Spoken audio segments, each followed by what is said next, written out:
Older generations love to look at the younger generations and judge their mediums of entertainment.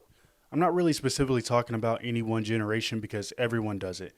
At one point or another, you're going to look at something that's popular with the youth today and go, I don't get it. I feel like we do it because with the popularity of the internet and information being available everywhere, which can be a good thing, you also see all the bad stuff that also comes with it. When all the fear mongering in the media, it just seems like the world is becoming a worse and worse place every day. So naturally, we look back on the time when we didn't have as much access to all this crazy stuff going on in the world, back when life seemed easier. We all think that the stuff we did as kids were better and less stupid than the kids today as a way to reinforce the belief that the world was all Skittles and rainbows when we were kids. But I'm here to tell you right now, the world has always had an ugly side, and all those trends you did when you were a kid were dumb as well. I don't care what decade you were born in, those trends were dumb. And I remember the exact moment I came to this epiphany. Remember fidget spinners? Biggest trend amongst the youth in like 2017? Well, I was in high school during the height of that, and I remember so many of my classmates were just hating on fidget spinners, saying kids these days, or would it be those days?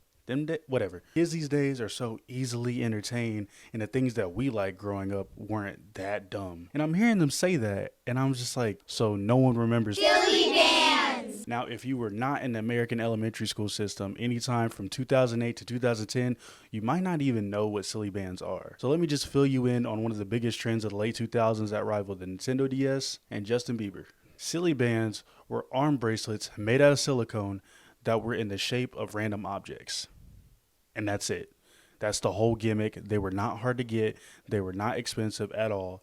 I've seen people get like a 50 pack for $5. But what would set you apart from all the other fiends getting hooked? What made you stand out in the sea of silicone madness? There were two factors that indicated how cool you were during this time: how many Silly Bandz you owned and how rare they are. You see, even though they were easy to get, there were certain Silly Bandz that were rarely ever seen, so they instantly became super sought after. Depending on the rarity, one Silly Bandz could be worth 20 basic ones. If you were super lucky, you'd have about 10 Silly Bandz on your wrist and be the coolest kid in 4th grade, as opposed to the less fortunate who had to wear 50 on each arm, cutting off circulation to maintain their status. Now I hear some people saying, oh, so it's kind of like Pokemon cards.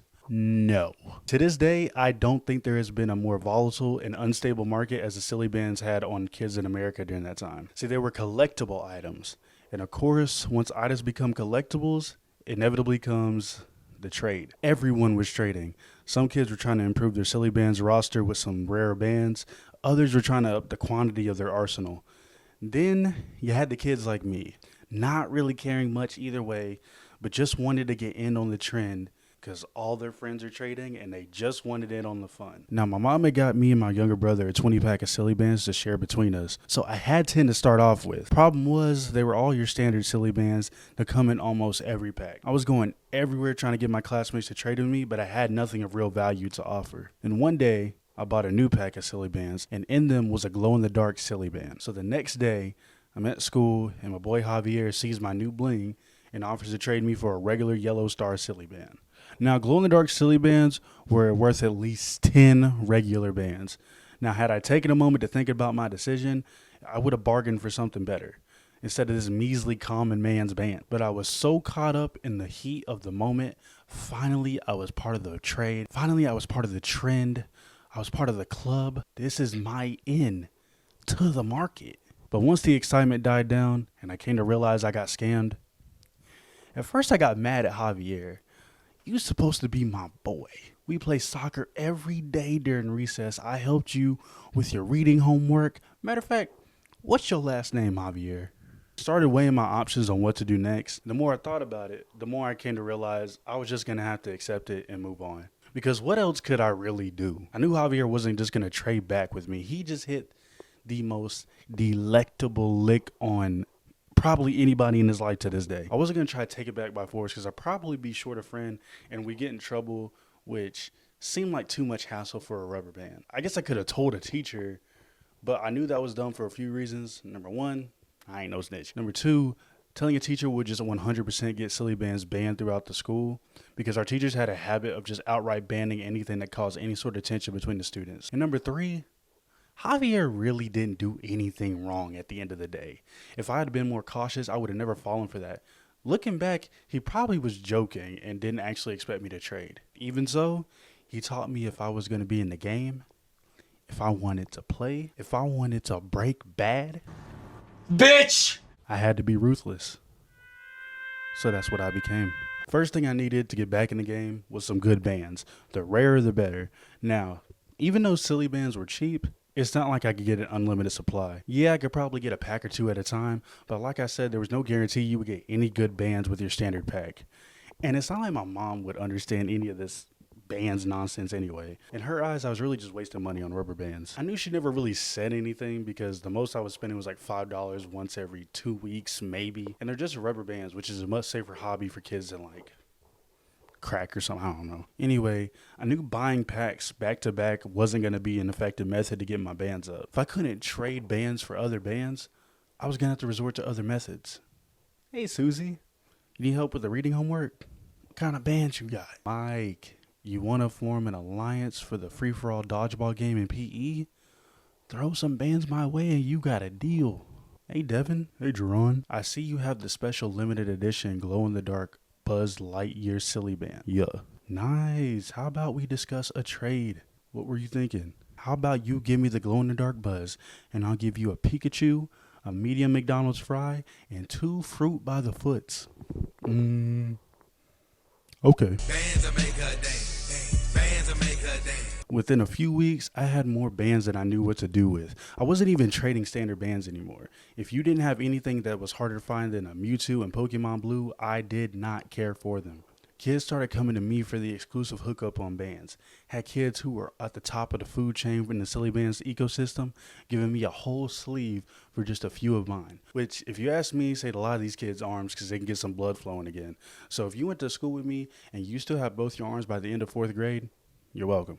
I went from being another bum being scammed to having a chokehold on 87% of the silly bands distribution in my school. But as time went on, silly bands only became more popular, and of course with popularity comes problems. Now what started the downfall was teachers banning silly bands in their classroom because kids were apparently more focused on the bands they had on their wrists than paying attention to their subjects. Now this is just me, but I feel like that was a cop-out reason to explain why so many people were bored in those classes. If students had your undivided attention before, I doubt a few rubber bands could change that. But so this meant no more trading in class. Small setback, but not a huge problem because that just mean we had to trade outside the class, i.e. the hallways, cafeteria, the playground. And the playgrounds where most deals went down anyway. Second thing that happened was with the silly bands craze getting so popular, obviously other companies wanted to get on the cash cow that was shaped silicone bands. Out came crazy bands and the like. Imitation silly bands started flooding the market. Now, if you were younger or a newbie to the silly bands trend, it would have been quite easy for you to get scammed. But for us well-seasoned veterans, we could spot them out from a mile away. If you came on my corner of the playground with some imitation bands and tried to hoodwink me, let's just say I had some goons with me ready to deal with any would-be swindlers. So for the most part, we were all right. Until 2 kids got in a fight in the middle of class and got silly bands banned throughout the entire school. Once silly bands became outlawed, you'd think that'd be the end of the entire thing. And for some it was. A lot of people just started leaving their silly bands at home. But for most of us, we still needed our fix. Me, I was in too deep just to stop now. We just had to be sneakier about it.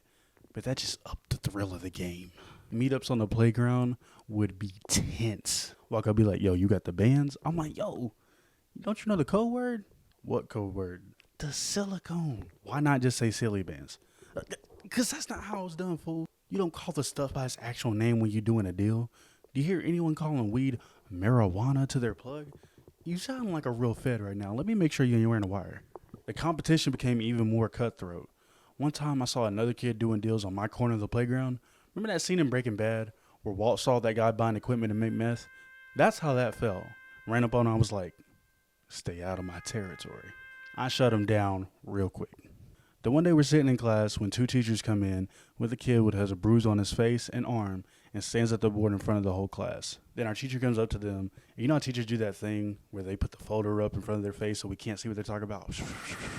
And one of the other teachers stepped forward and starts explaining. Apparently the kid they brought in got into a fight earlier with one of the other big dealers in the grade, Tyler. He had seen all the silly bands Tyler had in his book bag and tried to do like a classic grab and go robbery. But Tyler was a track star and caught up with him and they got into a little scuffle. Then the teacher goes, you know what?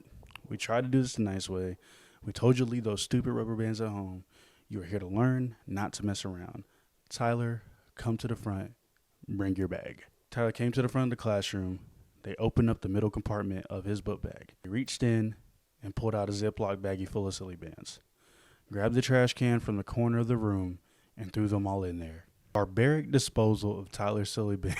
The barbaric disposal of Tyler's silly bands was a hard sight to witness. Also, to top it off, they said from now on, if you're seen with a silly band, they'll throw it away, you'll be sent to the office, and your parents will be contacted.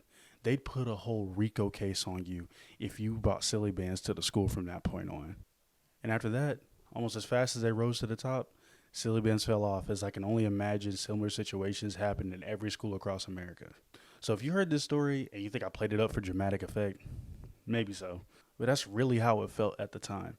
And I'm sure if you're older than me, you can find something that was big deal to you as a kid, but now you look back and admit that it was dumb. So you look at this generation of kids and get angry because they're doing TikTok dances or playing with fidget spinners. I don't know what they're doing these days. But maybe don't be so quick to be judgmental because you were once in the same place they were.